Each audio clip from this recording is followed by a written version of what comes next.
د نن موضوع چې کومه ده هغه ډېره اهمه موضوع ده ګرانه اردوونکو، ډېره اهمه موضوع ده.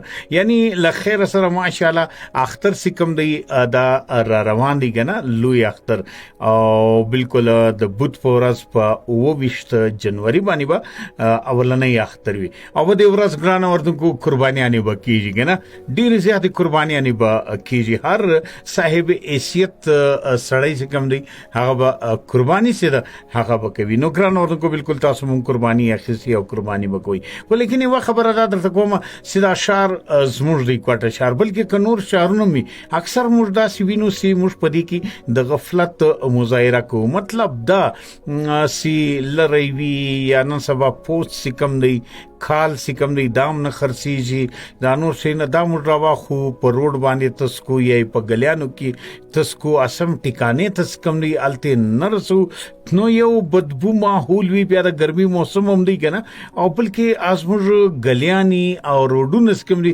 دا په دې باندې ډېر خوړجن یې سي او ډېر خراب یې سي.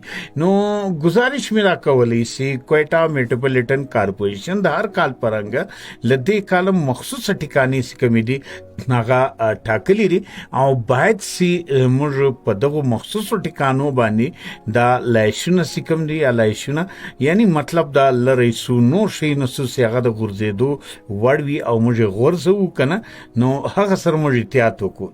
یو داسې ځای ته چې هغه یو ښه ټکانه وي هلته موږ ورسو، تکلیف دې وکړو، ګاډیانې سته له هر چا سره، موټرسایکلان سته له هر چا سره، هېڅ مسله نه ده، ولیکن د دې ښار د صفایي چې کوم دی دا به موږ هم خیال ساتو او موږ هم د دې ښار د صفایي چې کوم دی ذمهواري هم داسې ده او که نه.